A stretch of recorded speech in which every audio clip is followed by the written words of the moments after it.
Gracias por continuar en esta cobertura de Voto Nación 2021. Tenemos todo el análisis de lo que ha ocurrido en estos comicios del pasado domingo 28 de febrero y por supuesto estamos analizando estos resultados preliminares que tenemos y cómo la tendencia muestra un claro liderazgo de parte de Nuevas Ideas, tanto en la votación para consejos municipales como en la Asamblea Legislativa. Y para continuar en este análisis de lo que ha pasado en las alcaldías, en los 262 municipios, vamos a tener un enlace con la periodista Lorena Martínez, quien se encuentra en los alrededores de la alcaldía de Santa Tecla, para contarnos lo que ha ocurrido, este cambio que le han dado los tecleños a los liderazgos en su municipio. Lorena, tengo entendido que la tendencia demuestra que pues Henry Flores estaría llegando a la alcaldía de Santa Tecla con una gran diferencia, de acuerdo con los datos.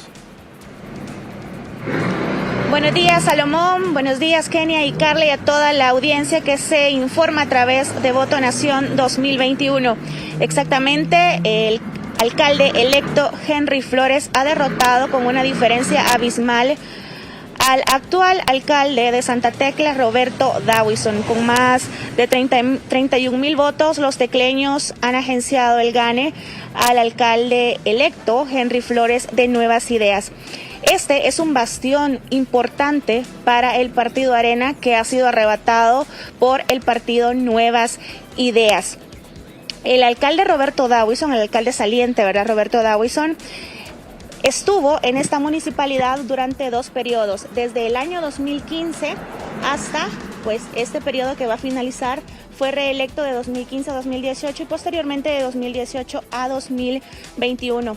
El edil arenero ya ha aceptado también su derrota, como muchos de los políticos del partido Arena y también del partido FMLN, que la población salvadoreña pues les ha dicho ya no más en los gobiernos municipales, ya no más en la Asamblea Legislativa. La alcaldía de Santa Tecla es importante debido a su cercanía también con municipios como Antiguo Cuscatlán y también como San Salvador, debido al impacto que tienen a nivel laboral, de desarrollo, de turismo, que ciudadanos de departamentos del occidente del país, como Santa Ana, Huachapán, Sonsonate, vienen a este lugar a trabajar.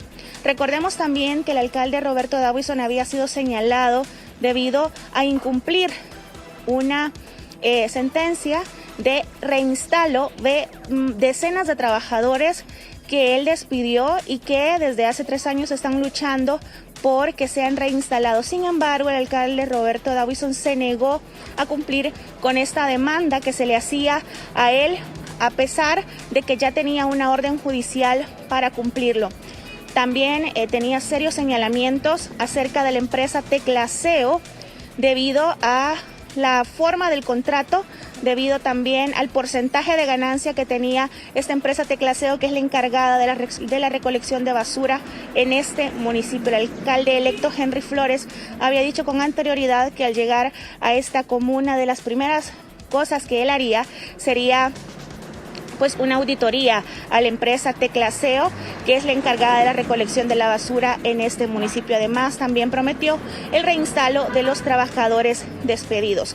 El alcalde electo Henry Flores también había mencionado cómo en esta alcaldía habían personas ganando sueldos de $80, que ni siquiera pues es el salario mínimo establecido en el país. El alcalde Roberto Dawison ha aceptado, como les he dicho, esta derrota, así como muchos de los miembros del Instituto Tricolor, que pues han visto cómo la población salvadoreña les ha dicho ya a partir del 1 de mayo ustedes ya no podrán ser parte de estos gobiernos, y pues hay que poner las barbas en remojo para estos políticos que durante años han vulnerado los derechos no solamente de los trabajadores en los gobiernos locales, sino también a través de legislar en contra de la población salvadoreña. Ustedes, como pueden observar, estamos a las afueras de esta alcaldía municipal, que a partir del 1 de mayo será Henry Flores el nuevo alcalde de Santa Tecla.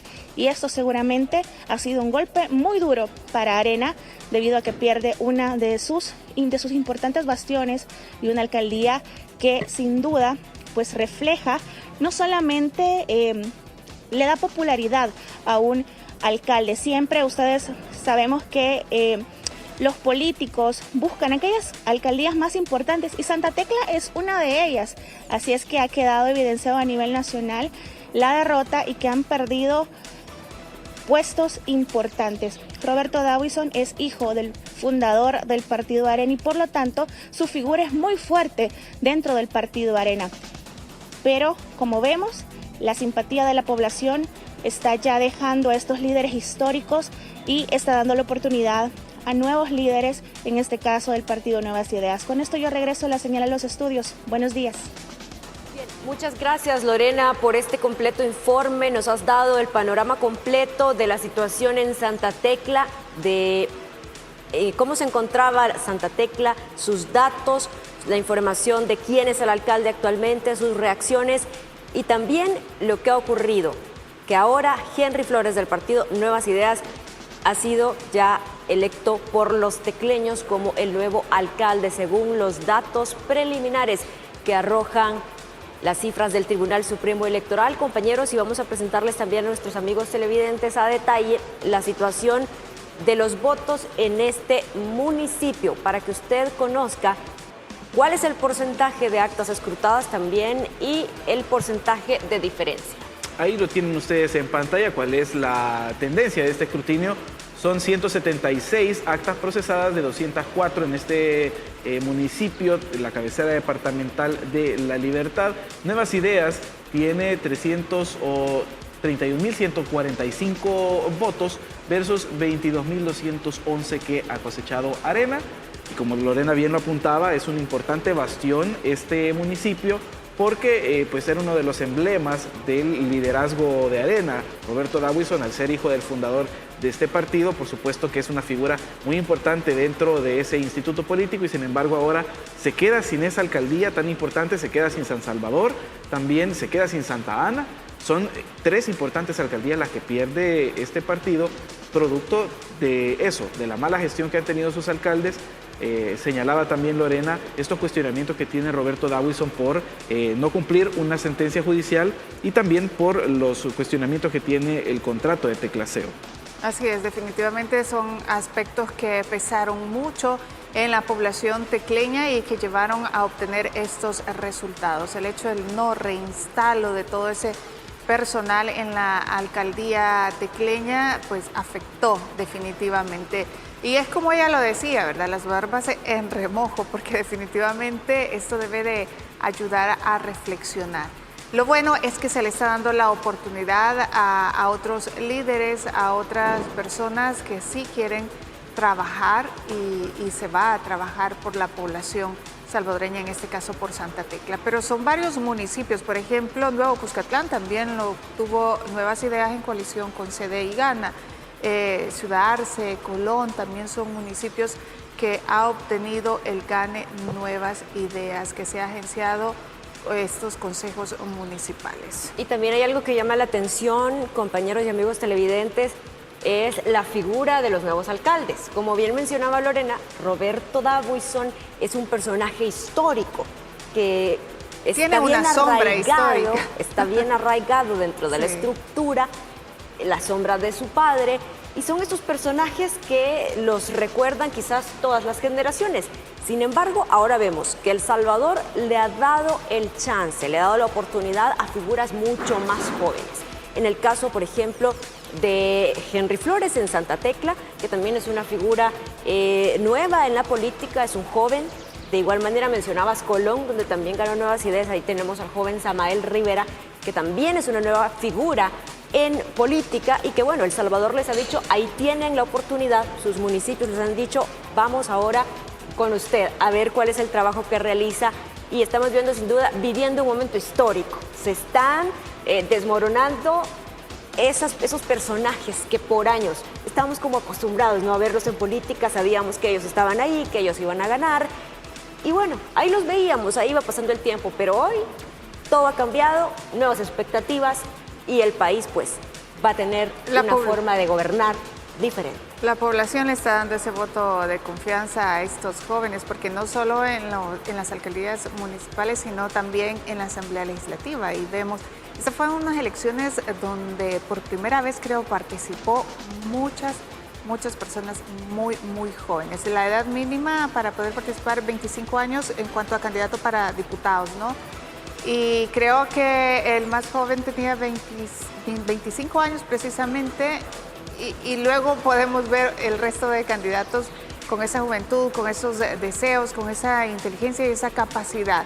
Y lo van a demostrar ahora con esta oportunidad que los salvadoreños les está dando. Ese voto de confianza muy importante que se le ha dado a Nuevas Ideas y que va a encabezar Asamblea Legislativa y consejos municipales. En tanto, quiero contarles que el secretario de Innovación adelantó que el escrutinio preliminar podría ser invalidado debido a las irregularidades, fallas del sistema utilizado por el Tribunal Supremo Electoral, irregularidades que fueron denunciadas y señaladas con semanas de anticipación. Nos advertimos con semanas de anticipación que el sistema tenía muchas fallas y el tribunal tiene un miedo terrible a aceptar que se equivocó. El Tribunal Supremo Electoral se refirió a un proceso en el que la tecnología funcionó. Esto fue cuestionado por el secretario de Innovación, que señaló todas las irregularidades presentadas por el sistema durante el escrutinio. Tuvimos problemas de transmisión, problemas de intercambio de números, problemas de impresión de actas, problemas de actas en blanco, entre otros problemas. El escrutinio preliminar, dijo, fue manoseado y no existe forma de saber que los datos del sistema utilizado son correctos. Y pese a que la tendencia es clara y da amplia ventaja a Nuevas Ideas, esto se peleará y garantizará en el escrutinio final. Ya manejaron la base de datos, ya tocaron información, ya borraron actas, ya no se sabe si adicionaron actas. Al final, nosotros vamos a llegar invalidando totalmente, creería yo, el escrutinio preliminar, que no tiene ninguna validez legal. Con esto asegura el tribunal no fue capaz de garantizar confianza en que la voluntad del pueblo se respetará. Es penoso que el tribunal venga ahorita a decir que todo ha funcionado de manera correcta. En muchos centros de votación, las juntas receptoras de votos denunciaron que tuvieron que reiniciar hasta en 5 ocasiones con el traslado de los resultados de las actas al sistema, ya que este generaba cambios en datos o a la hora de imprimir. Para Voto Nación 2021, Marisela Núñez. Muy bien, ahí estaba la información a esta hora de la mañana para todos ustedes. Gracias por estarnos sintonizando desde muy temprano y siguiendo paso a paso Voto Nación 2021, informándoles sobre cómo están los resultados preliminares y también otros datos de interés que siempre tenemos para ustedes. Pero también quiero darle la bienvenida en esta mañana a nuestra compañera Marisol Dorat, que también ha estado ahí presente siempre, ¿verdad? Dándonos esa parte de las entrevistas y también de la información. Bienvenida, Marisol. Un placer. Buenos días, Carla Salomón, qué gusto poder saludarlos y principalmente poder saludar a nuestra audiencia. Efectivamente, ya estamos listos para continuar con esta cobertura. Es el 4º día de esto que está realizando Canal 10, la televisión estatal, con Voto Nación 2021, porque somos la voz de las elecciones. Un trabajo en el cual hemos llevado la información de primera mano a todas las familias salvadoreñas. Nos han escrito mucho a través de las redes sociales y cómo es el papel importante que hemos desempeñado como medios de comunicación, y como canal nacional, estatal, ¿no? Y a nivel nacional, y hemos sido vistos desde todas las fronteras, afuera de nuestras fronteras, la diáspora tan importante que vino a nuestro país y que se han mantenido también pendientes de la señal de Canal 10 en esta transformación por la que también pasan los medios estatales. Así que un gusto poder estar en este 4º día de jornada y por supuesto que estaremos aquí los días que sean necesarios para seguir informando al pueblo salvadoreño. Y para poder seguir descubriendo cómo está quedando este panorama político aquí en nuestro país. Así es, gracias, bueno, Kenny. Y tenemos invitado, ¿verdad? Tenemos Más invitado, adelante. Vamos a comenzar, bueno, todos los días en punto de las 6:30 de la mañana realizamos AM. Hoy vamos a dejar el set de AM y vamos a continuar en este set, en Voto Nación 2021. Me despido, Kenia, para poder dar paso a nuestro invitado. Gracias. Adelante, ha sido bueno, un quiero placer. que me acompañen. Ramón Villalta es quien nos acompaña esta mañana. Y es que hablar de las elecciones es también análisis de todo lo ocurrido. Ramón es observador y hoy nos habla en qué falló el Tribunal Supremo Electoral. ¿Qué es lo que tiene que ocurrir también con el escrutinio preliminar? Y muchas preguntas que sin duda usted quisiera hacer, y es por eso que lo invitamos hasta este set de televisión. ¿Cómo está, Ramón? Buenos días, qué gusto poder saludarlo. Muchas gracias, buenos días y un placer estar aquí en este set para conversar. Ramón, ya lo tuvimos con nosotros hace algunos días, el día precisamente de las elecciones, conversaba con nosotros, hacía un análisis sobre la lectura que iban dando los resultados. Ahora tenemos un panorama mucho más claro. Quisiera que me dijera primero que evaluemos cuál ha sido el papel del Tribunal Supremo Electoral, qué calificación tiene el Tribunal Supremo Electoral en la realización de estas elecciones. Bueno, la responsabilidad del Tribunal Supremo Electoral como órgano y máxima autoridad administrativa y jurisdiccional es que debe de garantizar todo un conjunto de preparativos, y no solo preparativos, sino también garantizar fundamentalmente el ejercicio de los ciudadanos para que estos puedan ejercer el sufragio de manera libre, de manera secreta y de manera bien garantizada. Unas fallas que el tribunal tuvo, obviamente, están relacionadas en la falta de información hacia la ciudadanía. No informó sobre las diferentes maneras de votar, sobre quiénes son los partidos contendientes, etc. Es una labor fundamental que el tribunal tiene que tener. No informó adecuadamente y con el tiempo suficiente sobre las medidas de bioseguridad que se iban a tomar en los centros de votación a efectos de que la gente sintiera la tranquilidad de poder ir a los centros de votación sin el temor de poder ser contagiado. El tribunal en estas elecciones diríamos que también generó un impacto bastante negativo en la participación de las candidaturas no partidarias, su intervención, sus resoluciones tardías. Esto impidió que tuviéramos solamente dos candidatos no partidarios participando cuando hubo una cantidad importante de personas interesadas, motivadas a querer participar. El caso de la abogada Pastor. Por ejemplo, sí.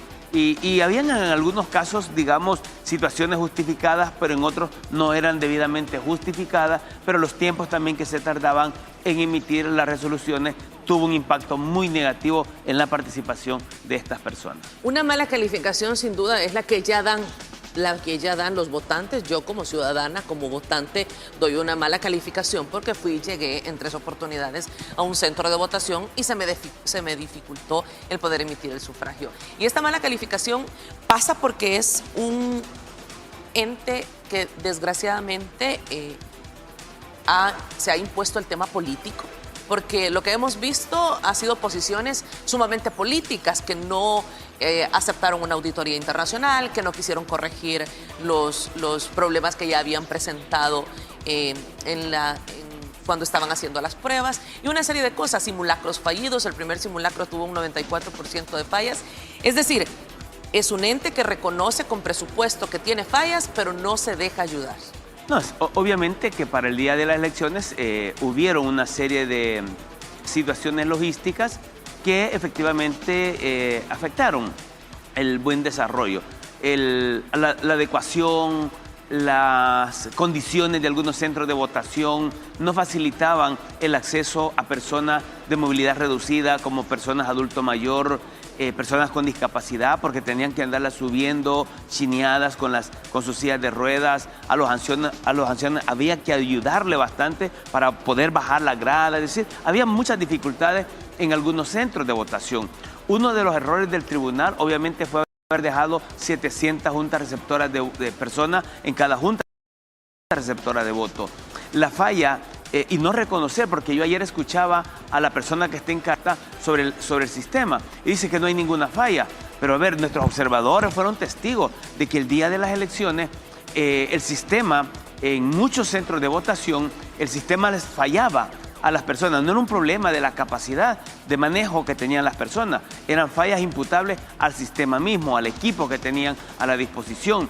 Se les reiniciaba cada vez que terminaban de introducir los datos y cuando iban a imprimir las actas. Esta es una falla que no la resolvieron de manera adecuada, de manera propia. Entonces sí, hay evidencias de que efectivamente el sistema en muchos centros de votación tuvo falla que dificultó y que esto contribuyó a que las personas terminaran de contar a las 6 de la mañana, Nuestros observadores en algunos lugares terminaron la jornada a las 6 de la mañana y fueron testigos de ver cómo estas personas tenían y tuvieron muchas dificultades, no en el manejo como tal del sistema, sino en enfrentar los problemas que el sistema les estaba ocasionando. Ramón, cuando se dan todo este tipo de situaciones, cuando hay observadores como usted, con una institución respetada y reconocida, cuando observadores internacionales también hacen señalamientos, cuando la prensa es testigo, cuando el pueblo es testigo de todo lo que se ha dado a conocer, cuando la población lo expresa a través de las redes sociales y tenemos a un Tribunal Supremo Electoral que dice que todo se ha desarrollado bien y que no hubo fallas, ¿qué lectura podemos tener de esto? Es, digamos, una actitud de desconocer prácticamente, de desconocer lo que en realidad ha sucedido. O de querer mentirle a la población. Y de querer mentirle a la población, de querer tapar, digamos, como se dice en buen salvadoreño, el sol con un dedo. Cuando hay testigos y hemos sido testigos. Y aquí, a mí, esto sí me preocupa a mí. Porque el tribunal, una de las grandes fallas en materia de transparencia es que limitó la observación electoral. Nosotros hemos siempre tenido misiones superiores a las 500 personas distribuidas en el campo. En esta ocasión... Es un número válido porque son 1.595 centros de votación. Sí, en el 2019 tuvimos 800 observadores con unas grandes limitaciones que enfrentamos con el Tribunal Supremo Electoral. Pero en esta elección el tribunal solo autorizó 200 personas. Es decir, la limitó. Y lo más grave es lo que viene. No es lo que ha sucedido ahorita. Lo que viene es que el tribunal... A eso vamos a llegar más adelante, Ramón. Sí, bueno, pero sí, esta parte introdujo una reforma al reglamento de observación electoral que impide la autorización para que nosotros, los observadores salvadoreños, nacionales, que residimos en el país, que es nuestras elecciones, nos ha impedido que podamos tener presencia como observadores en el escrutinio final. No va a haber observación nacional en el escrutinio final. Esto siempre ha ocurrido, siempre hemos estado presentes, siempre hemos podido constatar lo que allí ocurre. Pero ahora, este es un tema de transparencia bastante delicado que yo lo quiero poner acá y que quiero hacer un llamado al tribunal a efecto de garantizar que la observación nacional pueda tener presencia, porque esto que ha ocurrido el día domingo, con estas fallas que ha tenido el sistema, sí creemos que no puede desarrollarse un escrutinio final que genere dudas y especialmente que no cuente con la debida observación de la observación electoral nacional. Y que genere dudas en la mayoría de la población, que ya lo hemos visto y queda en evidencia, está en evidencia, a boca de urna, cómo han votado por un solo partido. Y por eso digo, será el descontento de la mayoría de los salvadoreños. Sí, bueno, y ahora el asunto es que diríamos, si bien no tenemos un resultado oficial todavía, digo oficial desde el punto de vista que el consolidado que ahorita se tiene ya evidencia de manera preliminar cuáles son los resultados, esa es la voluntad que la gente ha expresado en las urnas, esa voluntad debe de ser garantizada, debe de ser respetada, indistintamente de cómo cada quien quiere interpretar esa votación masiva, esa expresión que ha tenido la gente el día domingo. Pero son datos que una vez ya están procesados, que responden a actas, tienen un alto grado de certeza, tienen un alto grado de credibilidad y a esas situaciones difícilmente pueden modificarse. Por lo tanto, no veo razón, si ya tenemos datos nacionales, no veo razón de por qué no se permita a la observación nacional tener presencia en el escrutinio final. Y es que esto es resultado de estas modificaciones sorpresas que estuvo dando el Tribunal Supremo Electoral. Se asimilaban a las de la Sala de lo Constitucional con modificaciones sorpresas para los salvadoreños. Sí, yo creo que esto es importante porque el Tribunal Supremo Electoral tiene un antecedente reciente en el 2018 de haberse constatado, y yo lo digo de esta manera, se constató en el 2018 que hubo fraude institucionalizado. En este sentido lo digo porque cuando la Sala de lo Constitucional admite el amparo de San Francisco Gotera ante una situación que fuimos testigos, que se procesó una acta que el tribunal tenía claro conocimiento que esa acta correspondía a la elección legislativa y que fue procesada en la elección municipal, modificando el resultado y dando el triunfo en esa ocasión a Arena, y el candidato de Gana, y que tomó posesión como alcalde, porque el tribunal le entregó la credencial de alcalde al de San Francisco Gotera, toma posesión, y en ese periodo la resolución ordena que se abran nuevamente las urnas, que se cuenten las papeletas, y efectivamente se demostró que quien debía haber ganado la elección desde el inicio era el candidato de Gana. Finalmente tuvieron que entregarle la credencial de alcalde al candidato de Gana. ¿Qué significa? Que quedó constatado, quedó en evidencia, y no hubo ni una sola consecuencia de tipo penal, porque la institución, la autoridad, sí conocía, sí sabía, y no admitió el amparo que presentó el candidato alcalde de Gana en esa ocasión. En ese momento el presidente del Tribunal Supremo Electoral era Julio. Era Julio, claro que sí, claro. Entonces, digo, hay antecedentes, y eso ocurrió en el escrutinio final. Es decir, que en el escrutinio final también pueden ocurrir cosas en las que se pueden modificar con datos pequeños. Recordemos que entramos a una etapa en donde se cuenta, y lo que se recuenta prácticamente son los residuos, porque los cocientes casi que ya están asignados. Pero los residuos se pueden mover. Por ejemplo, anoche estaba revisando, si no me equivoco, creo que era el Departamento de La Paz. En el Departamento de La Paz, Nuevas Ideas tiene por cociente dos diputados asegurados. El tercero está como por 10 votos la diferencia, en la que puede quedar Arena, creo, o puede quedar Nuevas Ideas con el tercero. Entonces, esa diferencia de 10 votos es la que se va a tener que, en el momento, estar contando los residuos. Y ahí es donde viene, digamos, lo estratégico de la observación, de poder observar, de poder constatar que efectivamente las cuentas que se hagan sean tal cual como lo dicen las actas, y que no se manipule de ninguna manera ningún dato de esto que pueda afectar el que un partido pueda tener un diputado por residuo. Ramón, hablemos de las declaraciones de Julio Olivo ayer por la tarde, delicadas. Primero, la presidenta del Tribunal Supremo Electoral, cuando decía que ya el 90% de las actas había sido escrutada, llamaba a la población a tener calma, insistía en que no había una intención de querer sabotear o que se realizara un fraude, pero después las declaraciones del magistrado Julio Olivo sin duda sembraron mucha desconfianza, sobre todo en el partido Nuevas Ideas, ya que él fue claro en sus declaraciones en tratar de decir que se mantuvieran al margen, pero quiero que las retomemos para que las podamos analizar. Producción, por favor, si nos comparte las declaraciones de Julio Olivo ayer. Eso no debe alarmar.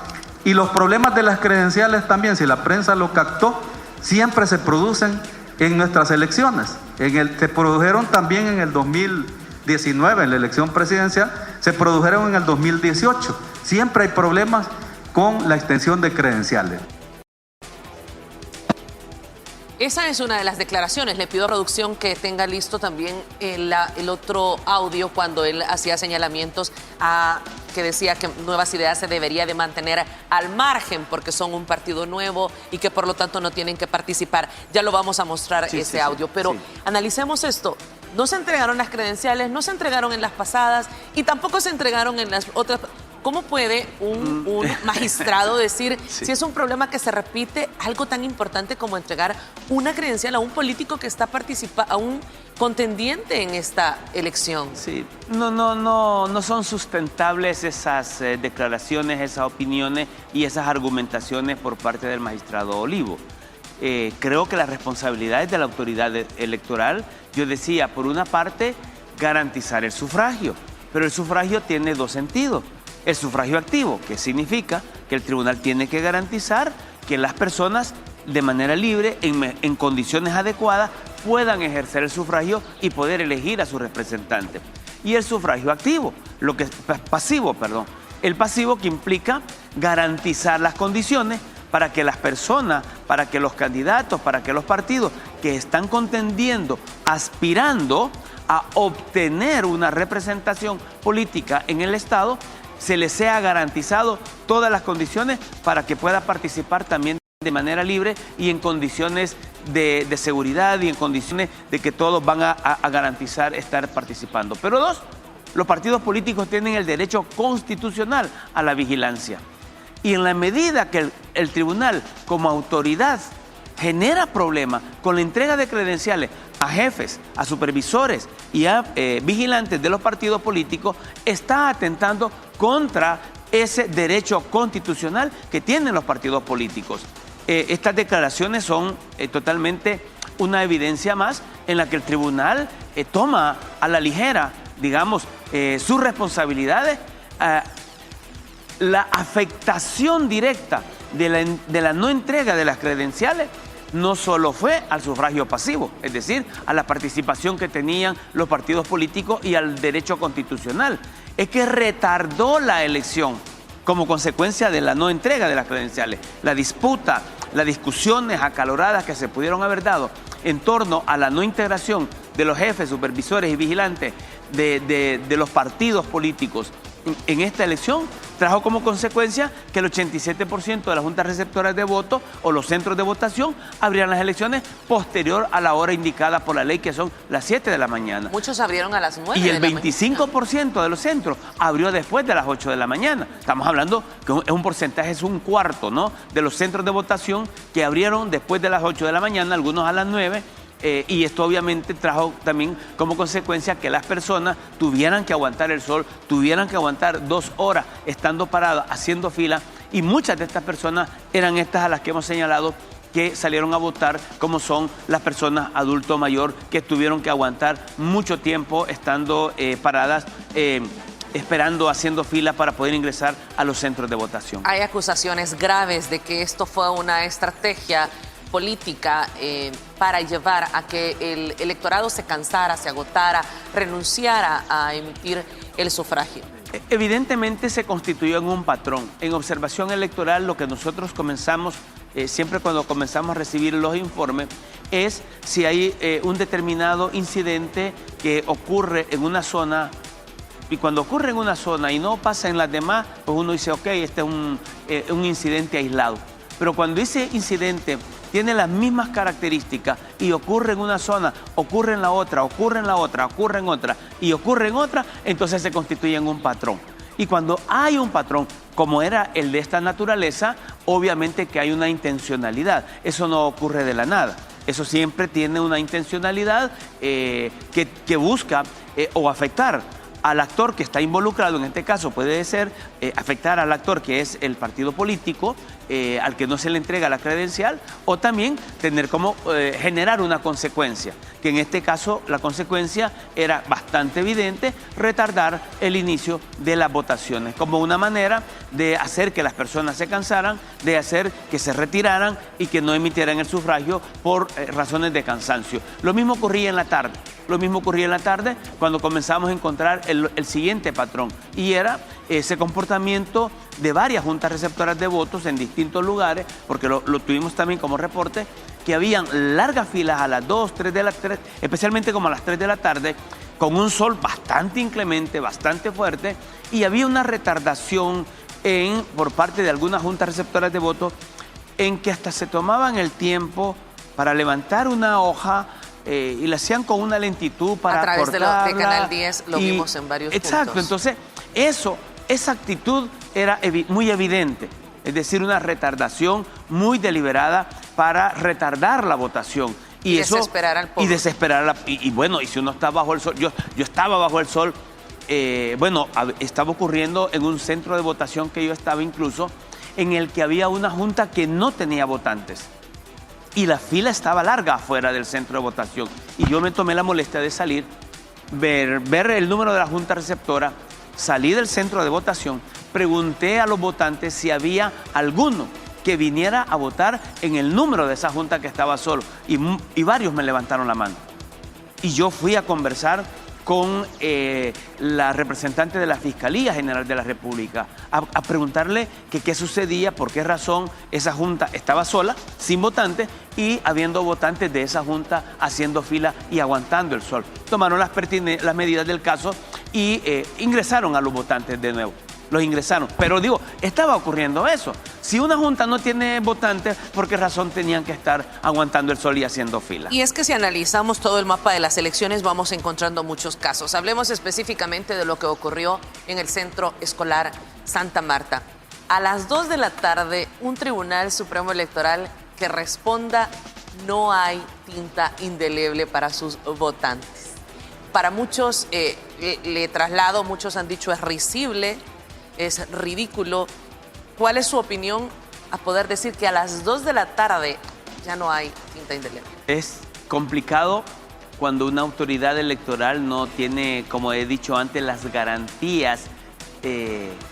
La responsabilidad, digamos, del tribunal es salvaguardar la integridad de un evento electoral. Y para salvaguardar la integridad de un evento electoral, tiene que tener garantizado que todos los materiales, aquellos que le van a dar certeza al resultado de una elección, y esto tiene que ver entonces con el tipo de materiales que se utiliza, es decir, para garantizar la integridad, el paquete de papeletas de cada elección tiene que estar debidamente entregada. Tiene que corresponder a la junta que dice que corresponde. Pero uno de los elementos que contribuye a la integridad precisamente es garantizar que un ciudadano no vaya a emitir el sufragio 2 veces o 3 veces. Y en este sentido, la tinta indeleble se convierte en uno de los materiales emblemáticos estratégicos. Nosotros, hay como 59, 60 tipos de materiales que recibe la Junta Receptora. Pero de esos hay 5, por lo menos, de los más importantes que no pueden faltar en la Junta Receptora de Votos. Y uno de esos 5, de los 5, como de 60, es la tinta indeleble. ¿Por qué?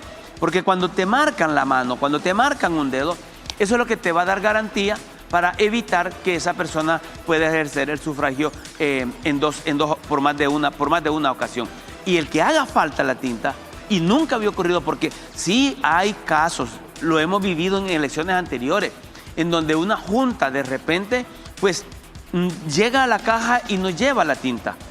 Pero el tribunal tiene maneras de resolverlo porque tiene reserva y distribuye esa reserva a nivel nacional para que cualquier junta que no le llegue la tinta, la Junta Electoral Municipal se la pueda suplir.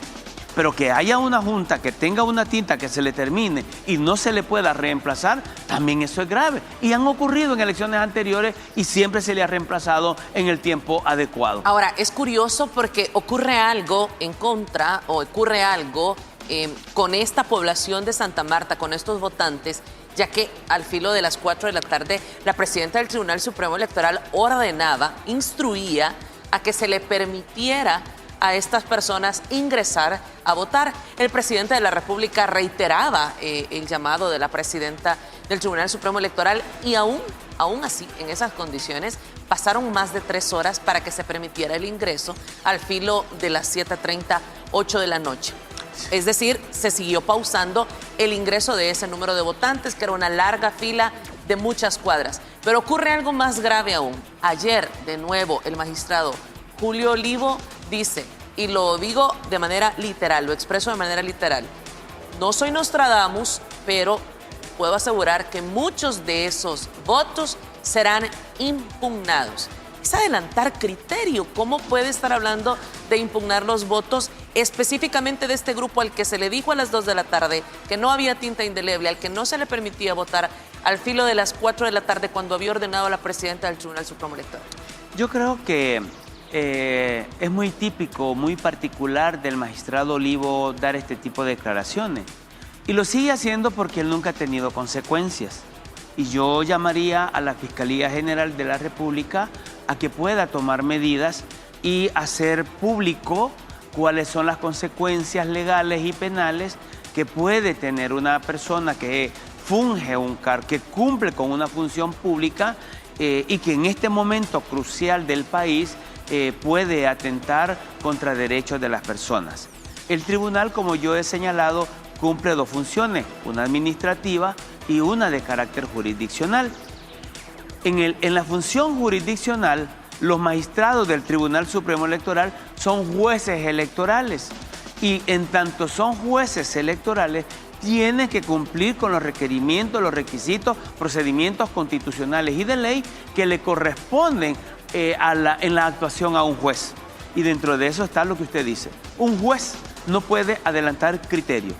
Y cuando un juez adelanta criterio, obviamente el procedimiento que sigue es pedir que se excluya de conocer de una determinada situación cuando éste ya dio a conocer cuál es su posición. En este caso, lo que estoy diciendo es que muy probablemente si el magistrado Olivo ya adelantó este criterio, que probablemente se podrían impugnar muchos de estos votos, lo lógico sería que cuando se esté conociendo del caso, el magistrado Olivo deba de ser excluido de conocer sobre esta situación por haber adelantado su criterio, por haber adelantado una opinión que puede estar ya predeterminando cuál sería su actuación en caso de ocurrir y de recontar esos votos. Eso es lo que sucede en el marco de ley. Él como juez tendrá que ser apartado cuando se esté conociendo de este caso en particular, porque no puede como juez estar emitiendo opiniones de esta manera porque atenta contra el derecho de los ciudadanos que además de habérseles afectado, desde las 2 de la tarde, violado su derecho. No se les puede violar de ninguna manera su derecho y su voto no puede ocurrir porque esto ya ocurrió en el 2018.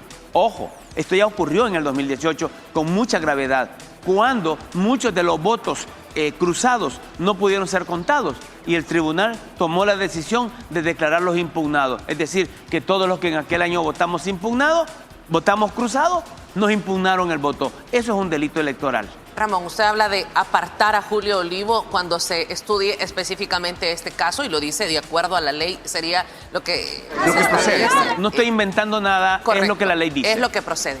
Ahora, Julio Olivo ayer decía, el magistrado Julio Olivo, que entre líneas, Nuevas Ideas no debería de estar en el escrutinio final, no debería participar. Primero, trató de decir una novatez en el partido porque no ha participado antes en un escrutinio final, lo cual no es válido. Es un participante que no por ser primera vez no es válido. Quiero mostrarle el audio para que escuchemos de manera completa la declaración del magistrado Julio Olivo y podamos analizarla.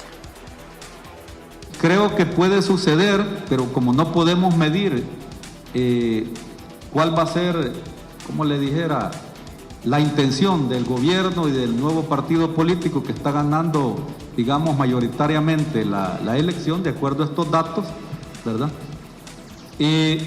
No podríamos saber cuál va a ser el comportamiento de estos partidos políticos en el escrutinio final, porque no han participado en un escrutinio final.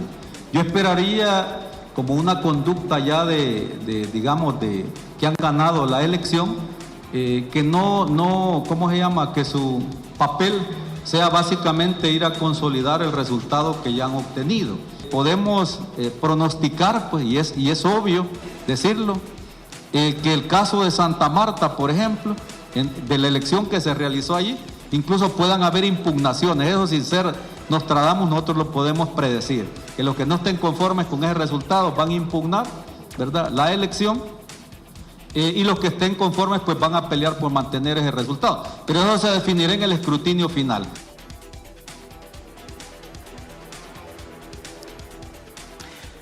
Son, la verdad, muy lamentables las declaraciones del magistrado Julio Olivo, en primer lugar, porque él, como autoridad administrativa y como autoridad jurisdiccional, no puede estarse refiriendo respecto de la participación de un partido político que está legalmente inscrito, que está legalmente participando en una elección, que obviamente, como cualquier otro partido político, tiene un interés en la defensa de los votos, y esto es lo que ocurre. Sobre todo con el antecedente que ha tenido el Tribunal Supremo Electoral. Es que cuando yo he señalado el problema que no nos deja entrar a los observadores nacionales, el tribunal, es que tiene que ver con cuál fue nuestra participación en el 2018. Nosotros señalamos, hicimos y enlistamos y le entregamos a la Unión Europea y a la Organización de Estados Americanos toda la lista de los asuntos que pudimos contactar de lo que había actuado el tribunal y de cómo había afectado derechos de personas, derechos de los votantes y derechos de los partidos políticos y de los candidatos. Y esta declaración es bastante, digamos, complicada porque atenta contra el derecho de vigilancia que constitucionalmente tienen los partidos políticos. Y no se puede referir como que un partido político va a ser un desorden. Es que en la defensa de los votos, todos los partidos políticos obviamente generan debate, obviamente generan discusión. Y esto ha sido parte, digamos, de lo que ha sido la naturaleza de los escrutinios final. Y no por estar discutiendo un asunto que tenga una legalidad, no se va a decir que está haciendo un desorden. Es decir, lo que ocurría el domingo era una discusión, en muchos casos con código en mano, en la que se decía y se buscaba demostrar cómo la ley le daba la razón a un partido político que tenía derecho a integrarse. Y obviamente las discusiones en un momento se acaloraban y no se podía juzgar que el que estaba haciendo el desorden era el partido que estaba defendiendo su derecho a ejercer la vigilancia. Y en este caso no se puede estar acusando, ni tan siquiera previamente cuando ni ha comenzado el escrutinio, y estar diciendo de que se va a generar desorden. ¿Qué quiere decir esto? De que no sé si la intención y el mensaje del magistrado Julio Olivo es que él está pensando que sí va a hacer algo en el escrutinio final que va a provocar la reacción de un partido político. Yo creo que eso es grave. Y yo diría al magistrado Olivo que debería de tener mucho cuidado y de medir sus opiniones. Yo entiendo que él tiene ese estilo muy, muy particular, pero aquí no estamos jugando, aquí no estamos bromeando, aquí estamos haciendo una cosa seria que implica que la autoridad deba de cumplir con su función y debe de someterse al marco de lo que la ley le dice y a garantizar la integridad de estas elecciones, garantizando el derecho de vigilancia de los partidos políticos que son los únicos que finalmente van a salvaguardar que los votos, que la expresión del ciudadano emitida el día domingo sea debidamente respetada. Vamos a ir con este punto, este análisis que es tan delicado, lo decíamos, ayer ha sido lo más delicado que ocurrió en la tarde, estas declaraciones del magistrado Julio Olivo. Hemos visto muchas reacciones en las redes sociales y por supuesto el partido Nuevas Ideas, que es el virtual ganador, ha dicho que se mantendrá en la defensa de sus votos. Con esto vamos a la pausa, regresamos con más de Voto Nación 2021. Si usted está desayunando, buen provecho, gracias por estar con nosotros.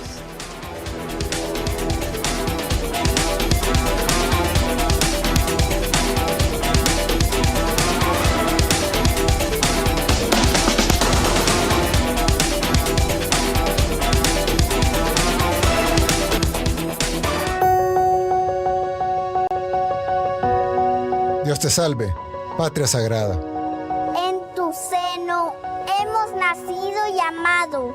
Eres el aire que respiramos, la tierra que nos sustenta, la familia que amamos, la libertad que nos defiende, la religión que nos consuela. Tú tienes nuestros hogares queridos, fértiles campiñas, ríos majestuosos, soberbios volcanes, apacibles lagos, cielos de púrpura y oro. En tus campos ondulan doradas espigas. En tus talleres vibran los motores. Chisporrotean los yunques. Surgen la belleza del arte. Patria, en tu lengua armoniosa pedimos a la providencia que te ampare. Que abre nuestras almas al resplandor del cielo. Grabe en ella dulce afecto al maestro y a la escuela. Y infunda tu santo amor. Patria, tu historia, blasón de héroes y mártires. Reseña virtudes y anhelos. Tu reverencia es el acta que consagró la soberanía nacional. Y marcas la senda florida en que la justicia y la libertad nos lleven hacia Dios.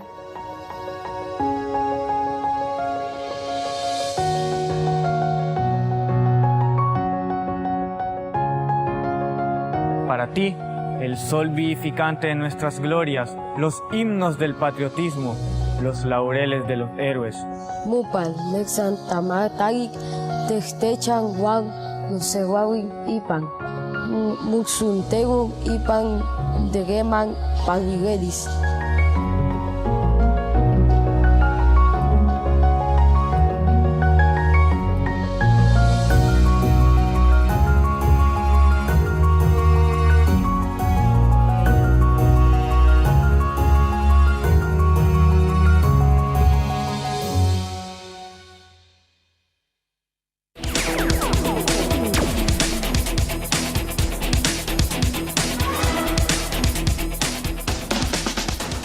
Bueno, vamos a enlazarnos con el ministro de la Defensa que está brindando conferencia de prensa. Vamos con el ministro Merino Monroy.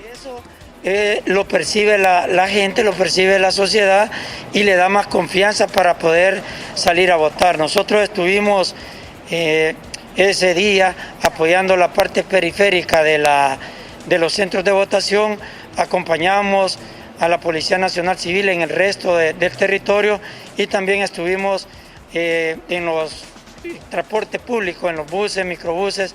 Allí hubo elementos de la Fuerza Armada acompañando a la población para que pudieran ir a votar de manera segura. No se dieron ningún problema en los cuales la Fuerza Armada haya tenido que actuar de manera fuera de lo normal. Todos los problemas que sucedieron, en los cuales tuvo que intervenir la policía, fueron en los centros de votación, y las otras situaciones que se dieron fueron, dijéramos, parte de lo normal. Ese día hubo un solo homicidio en un municipio de Morazán, que bueno, también habla de la seguridad, como estuvo garantizada para todos los salvadoreños. Sí, ministro, muy buenos días. Quisiera, ministro, ya que la compañera le preguntó pero entonces quisiera conocer, ministro, cómo defiende usted a la Asamblea Legislativa saliente. Bueno, por todos los resultados que han habido y por la expresión del pueblo, una asamblea muy mala que se va, que le negó a la sociedad todo lo que la sociedad le pedía de manera, dijéramos, muy expresa. El reflejo es que le dieron el rechazo total. La sociedad necesitaba más seguridad, necesitaba desarrollo económico, desarrollo social, y ellos tuvieron la oportunidad de haberse sumado al esfuerzo, no lo hicieron y el resultado es el que ya se tiene. Estamos contentos porque consideramos que todos esos obstáculos que se han estado viviendo para poder apoyar la seguridad pública van a desaparecer, y a pesar de que siempre estuvieron esos obstáculos, nuestras instituciones con la Policía Nacional Civil nos empeñamos en un 100% y le hemos estado garantizando lo más que podemos a la población. Falta mucho que hacer, necesitamos recursos para poder ser más eficientes, necesitamos acompañar al recurso humano con tecnología y esperamos que la nueva asamblea nos dé todos esos recursos que tanto se necesitan. Ministro, la última pregunta, ¿ya se les entregó la licencia a los militares de la Fuerza Armada? Hay actividades que ya vuelven a la normalidad y hay otras que todavía tenemos que seguir apoyando hasta que esto esté finalizado, pero ya se está normalizando. Recordémonos que es antes, durante y después el apoyo, y eso todavía lo estamos manteniendo, pero sí habíamos suspendido la parte de educación, adiestramiento, eso ya volvió a la normalidad porque hemos evaluado que algunas áreas ya pueden estar de manera como han estado rutinariamente, hay otras que todavía necesitamos seguir reforzando el apoyo a la Policía Nacional Civil. Para algunos sectores está normal y a otros todavía estamos reteniendo, pero prácticamente lo que está pasando es que al que no le toca salir, pues todavía continúa, y al que le toca salir ya se va a valorar en algunos que se pueden ir ya.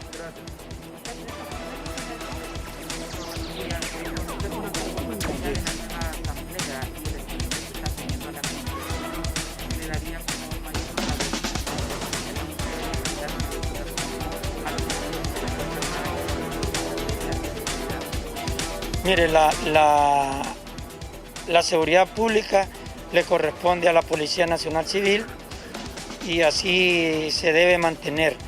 No es función de la Fuerza Armada esa seguridad pública. Nosotros somos apoyo a la Policía Nacional Civil y así consideramos que debe de mantenerse. Lo que sí va a ser notorio, por ejemplo, con la nueva asamblea, es el apoyo a la Fuerza Armada y a la policía para mejorar las condiciones de seguridad pública, pero no consideramos que dentro de las reformas a la Constitución vaya alguna parte que diga que nosotros vamos a relevar a la policía o vamos a meternos en funciones que son meramente de la policía. Hay que recordar que el plan control territorial lo está ejecutando la Policía Nacional Civil con apoyo de la Fuerza Armada, con un apoyo contundente de la Fuerza Armada, pero que eso ha sido y seguirá siendo responsabilidad de la seguridad pública, en este caso Policía Nacional Civil. Gracias, buenos días.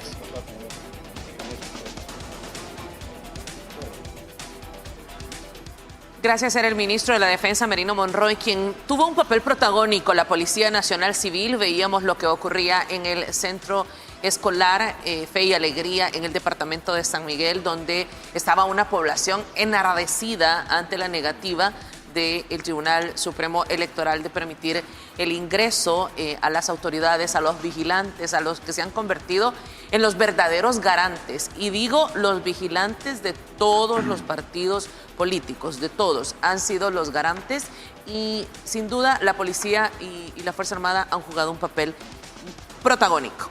Efectivamente, el sistema electoral salvadoreño es un sistema que se basa en la desconfianza, es decir, que todo mundo tiene desconfianza que le puedan hacer algo, ¿no?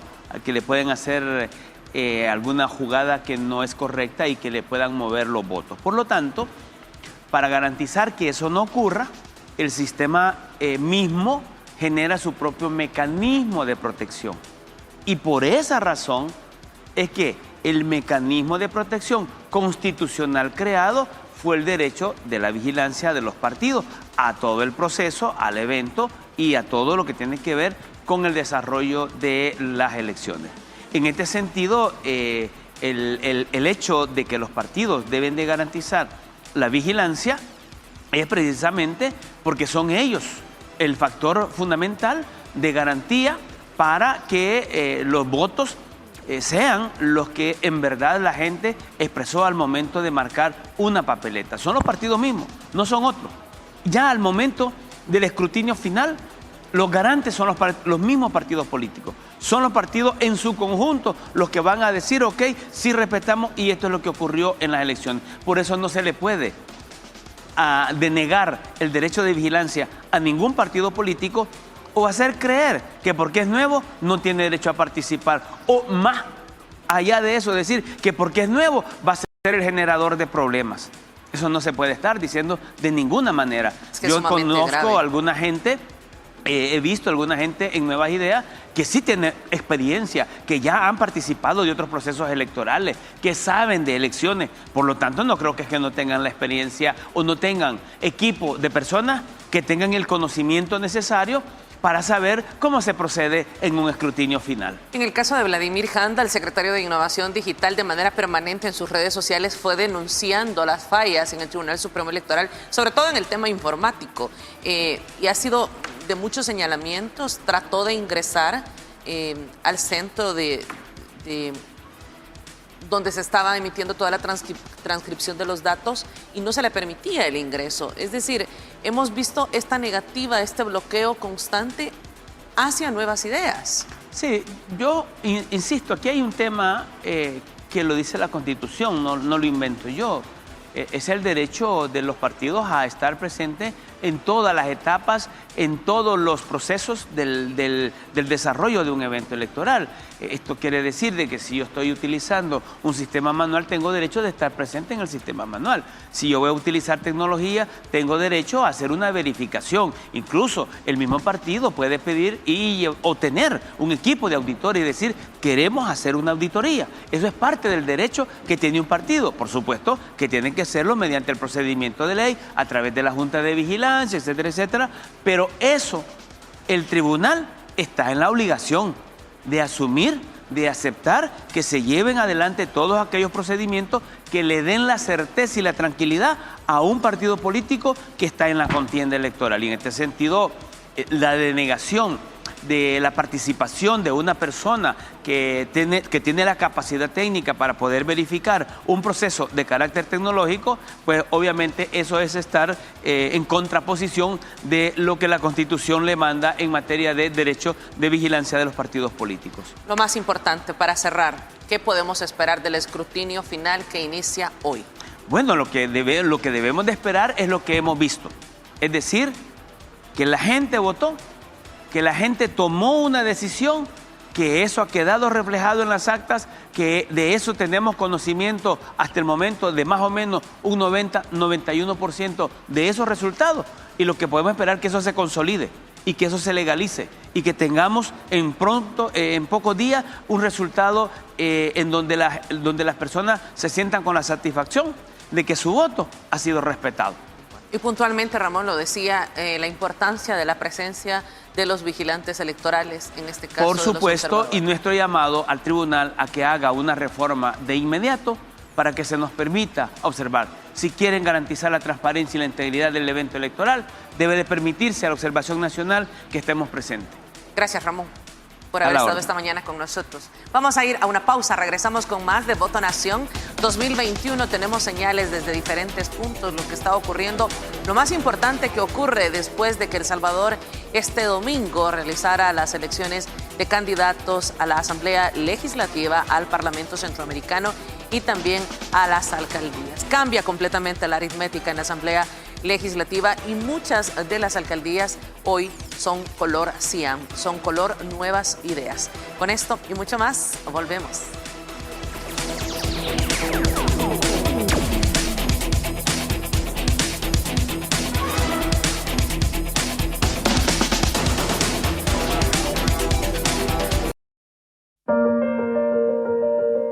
Por años, han jugado con las palabras a su conveniencia.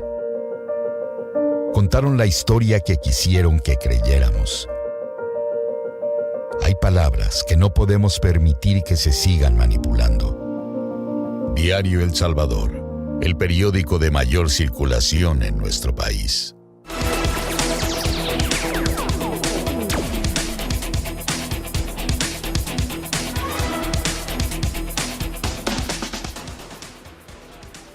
Muy bien, ya estamos de regreso con ustedes las 7 de la mañana con 36 minutos, luego de la entrevista que Marisol Dorat tuviera, donde nos brindaban un panorama sobre este proceso electoral, cómo se ha desarrollado en nuestro país y los datos también que se tienen hasta este momento, cómo se está conformando el mapa político en El Salvador.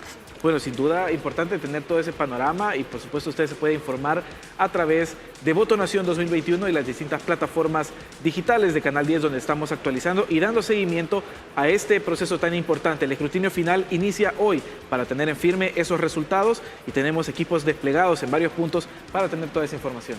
Así es, compañeros, y también estamos dando seguimiento a las distintas reacciones en los distintos partidos políticos, distintos sectores, pero también queremos escuchar cómo han reaccionado algunos funcionarios del gobierno del presidente Nayib Bukele. Específicamente, vamos a escuchar a la comisionada Carolina Recinos, que estuvo en un medio de comunicación y está compartiendo con nosotros sus declaraciones. Escuchemos.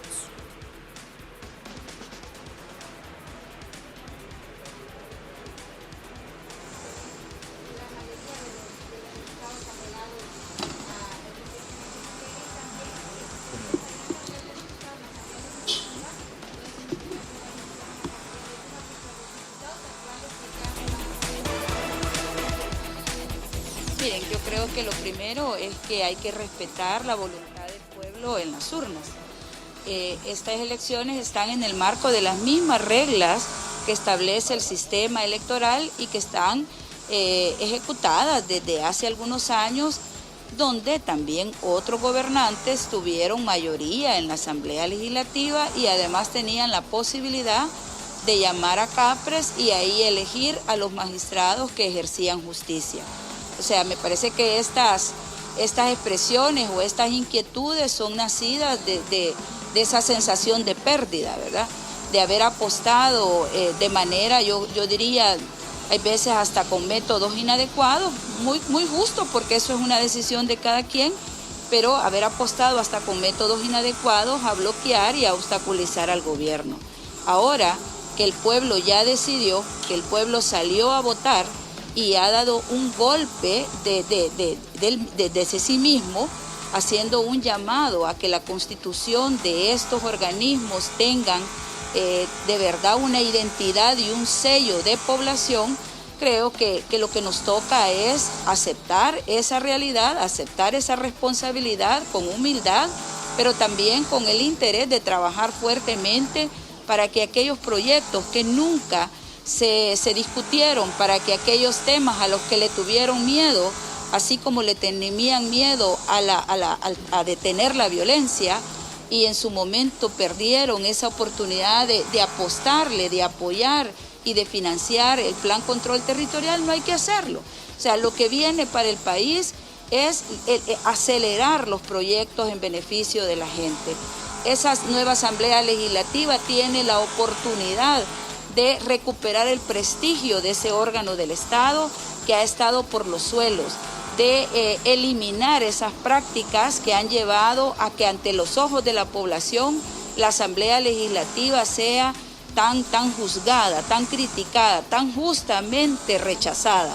Entonces, que ahora haya una mayoría de nuevas ideas, lo que le significa a la población, porque por eso votó la población de esa manera, es que va a haber armonía y va a haber la posibilidad entonces de acelerar la aprobación de proyectos en beneficio a la población. Gerardo Hurtado.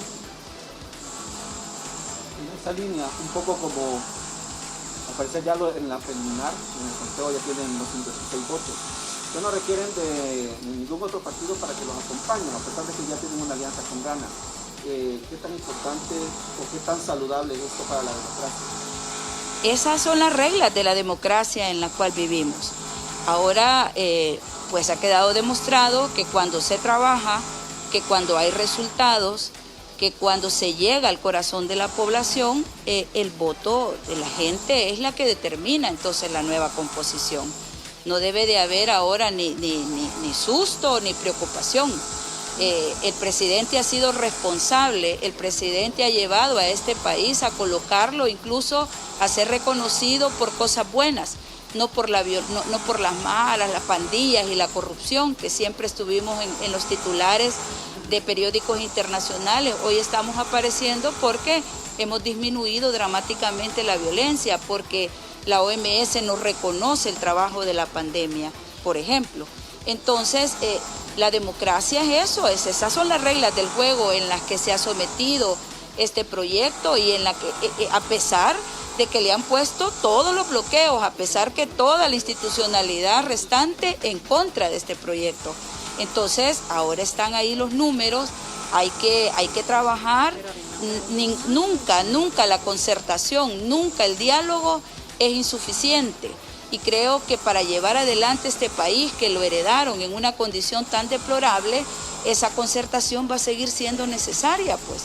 Y entre Gana y nuevas ideas, con mucha más rapidez se va a poder llevar adelante las medidas que este país necesita. Quienes están con esa preocupación es porque han perdido, porque no alcanzaron el beneficio del voto de la población. Esto que estamos viviendo en este momento hay que respetarlo, porque nace del ejercicio democrático y nace en el marco de las mismas reglas a las que se sometieron todos los institutos políticos. Ahora hay que estar claros y hay que estar con la tranquilidad absoluta que esa Asamblea Legislativa va a trabajar en beneficio de la población. Solo una pregunta. Hay al parecer ¿cómo pueden descartar una cacería de brujas? Porque alguna gente está preguntándose sobre algunos tweets que ha colocado el presidente de CEPA y el director de centros penales, utilizando imágenes hasta de grupos de pandilleros, de cárceles y haciendo aseveraciones o diciendo que se preparen, que van para la cárcel, en fin, son mensajes positivos para la democracia. Yo no sé, miren, yo he estado trabajando y realmente normalmente no me gusta referirme a cosas que no son institucionales, ¿verdad?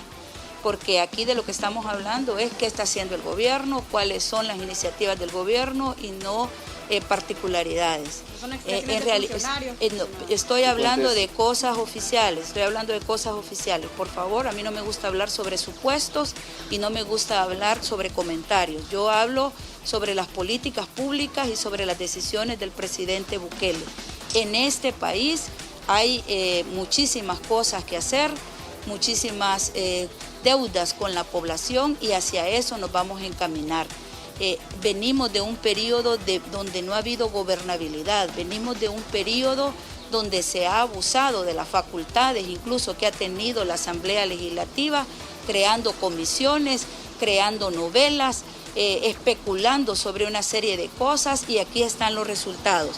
Mientras ellos estaban en esa práctica inadecuada, incluso de mantener a nuestros funcionarios entretenidos en medio de la emergencia, porque creían que ese era el escenario político donde tenían que debatir, los candidatos de Nuevas Ideas andaban en el territorio conquistando el corazón de la gente. Entonces, ahora caminemos hacia adelante. Este país es intenso, las elecciones son intensas, pero lo concreto es que estamos caminando hacia la consecución de los grandes proyectos que necesita este país. Ana Quintanilla. Mi pregunta va relacionada al tema del FODES. ¿Será que ya se tiene una fecha para realizar ese pago? Esa pregunta creo que la debe de contestar así con exactitud el ministro de Hacienda. El FODES, como lo he dicho yo en repetidas ocasiones, tiene que ver con los ingresos, tiene que ver con la priorización del gasto. Ahora, en este nuevo clima de más confianza, en este nuevo clima de mejores condiciones para las inversiones, para que ingresen recursos al Estado, estoy segura de que el ministro de Hacienda va a comenzar a establecer esa relación paulatinamente con los nuevos gobernantes. Víctor Hernández. Ya comienza el día de mañana, bueno, hoy seguramente las miembros de la 49 meses que van a iniciar el ejercicio final. Yo creo que ya como ven la evaluación del proceso electoral y la posibilidad, decía el magistrado Julio, de que puedan haber algunas impugnaciones debido a algunos resultados, como por ejemplo que se dieron o votaciones que se dieron en el sector de Santa Marta y otros lugares también. Bueno, miren, aquí hay que respetar el Estado de Derecho y los procedimientos que establece el sistema electoral para poder llegar a los datos finales. Lamentablemente, el magistrado Olivo sigue anticipando criterios, sigue enfrentando hasta con un lenguaje corporal inadecuado lo que hace Nuevas Ideas. Eso ya nace de sus propios sentimientos y de su propia, donde él está ubicado, a quién él responde, ¿verdad? Lo concreto es que ciertamente, como establece la ley, 48 horas después inicia el escrutinio, ahí se da el espacio para que quienes se sientan agraviados, quienes sientan que han tenido lesiones o que el resultado no corresponde a los hechos que sucedieron ese día, pues se presentan los recursos y se van dilucidando y será el colegiado el que les vaya dando forma. No se van a modificar de ninguna manera los resultados. Siempre en el escrutinio pueden salir un poquito más de votos o un poquito menos acá por las imprecisiones que pudieron haber surgido en las mesas en el recuento de los votos, pero los resultados ya están dados, los resultados están ahí y son los que el pueblo salvadoreño ha endosado para que este gobierno tenga gobernabilidad, tenga la posibilidad de salir adelante y que salga de esa etapa de discusiones estériles y de bloqueos constantes al trabajo del presidente Bukele.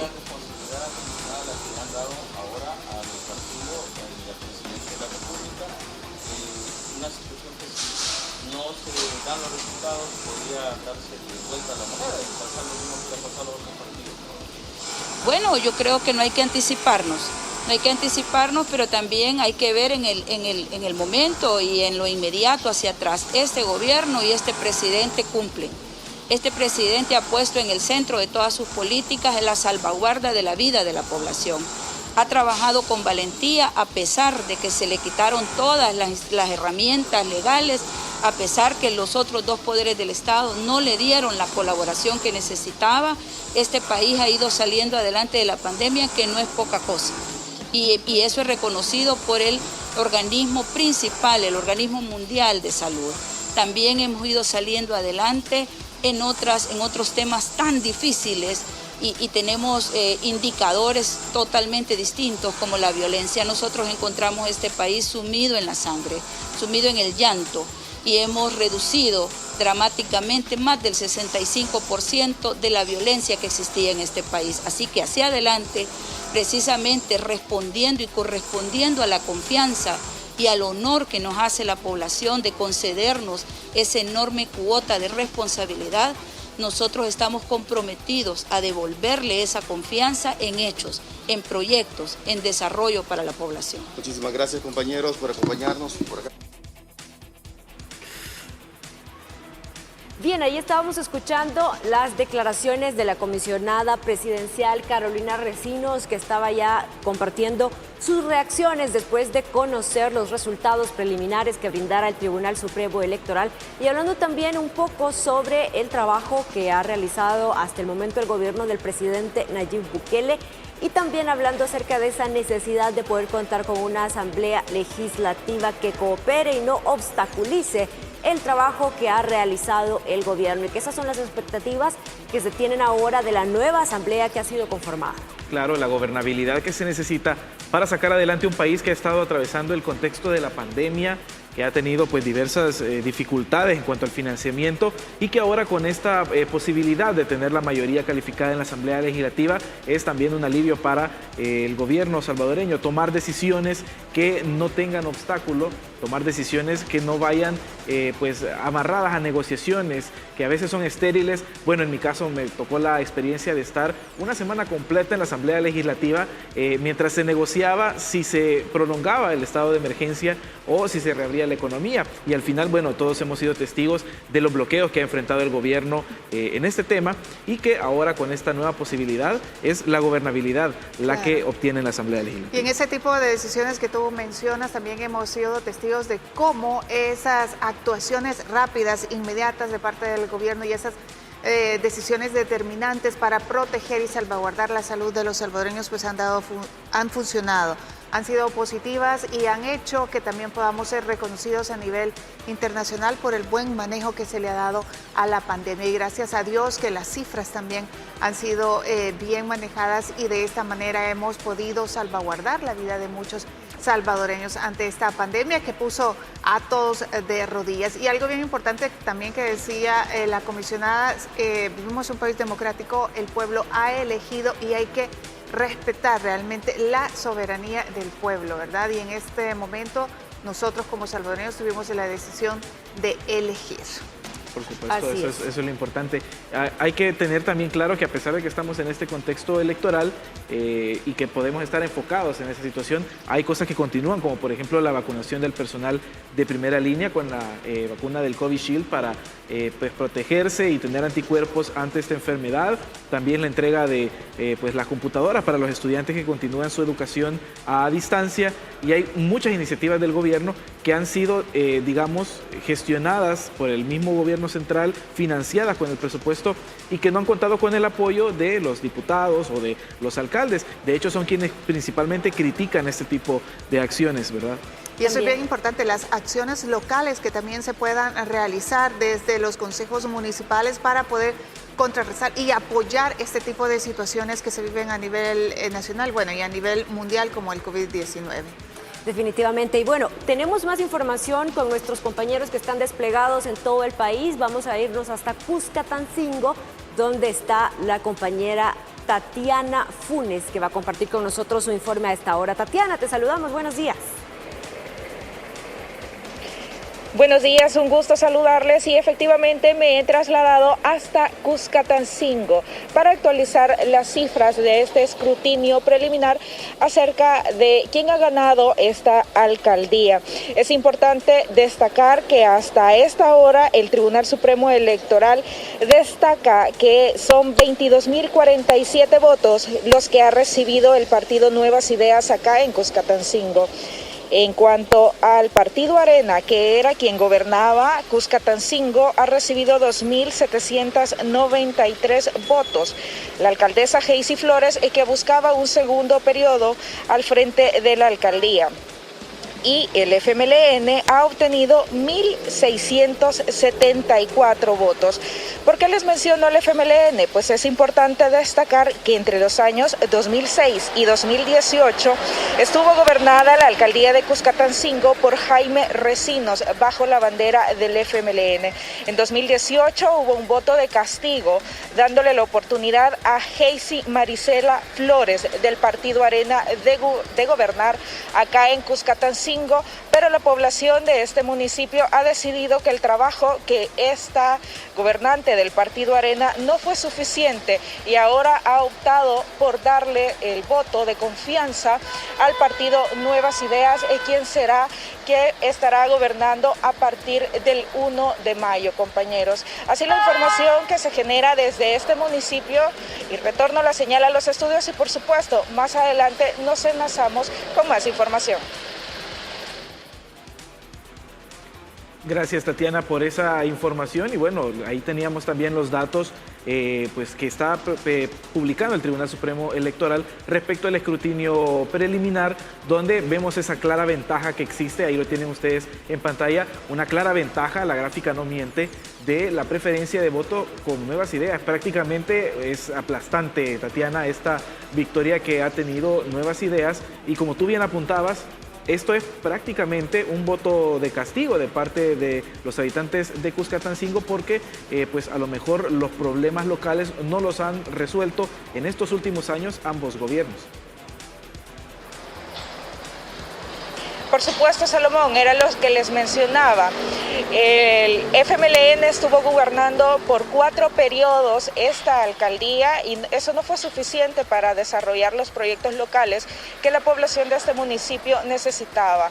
Es por ello que viene un cambio en 2018 y optaron por el Partido Arena, pero luego de tan solo un periodo, Heisy Flores no hizo las gestiones suficientes para darle a la población de este municipio o subsanar las necesidades de la población de Cuscatancingo. Es por ello que ahora le dan la oportunidad al candidato de Nuevas Ideas, Denis Salinas, quien estará gobernando desde el 2021 hasta el 2024. Esta nueva opción en política, recordemos que la población salvadoreña está cansada de la forma tradicional en que los partidos de oposición han venido desarrollando la política en nuestro país y es por eso que ahora se da un cambio a partir de los resultados de esos comicios del pasado 28 de febrero. Ahorita tenemos los resultados preliminares, pero obviamente los datos que les he compartido podrían variar. Podría ser que Nuevas Ideas obtenga más votos ya con las estadísticas o el informe final del escrutinio final que estaría haciendo el Tribunal Supremo Electoral a partir del día miércoles, Salomón. Bueno, muchísimas gracias por la información que nos has proporcionado desde Cuscatancingo, este municipio en San Salvador, que ya lo decíamos, obtiene la comuna capitalina Nuevas Ideas. El voto de confianza ahora es para Nuevas Ideas, para que puedan haber cambios sustantivos realmente en ese municipio que colinda también con Apopa, ¿verdad? Y estas zonas muy populosas en nuestro San Salvador. Sí, hablando del alcalde electo en Cuscatancingo, Denis Salinas, también ya tuvo sus primeras reacciones a través de su cuenta en Twitter. Y les voy a compartir lo que ha escrito.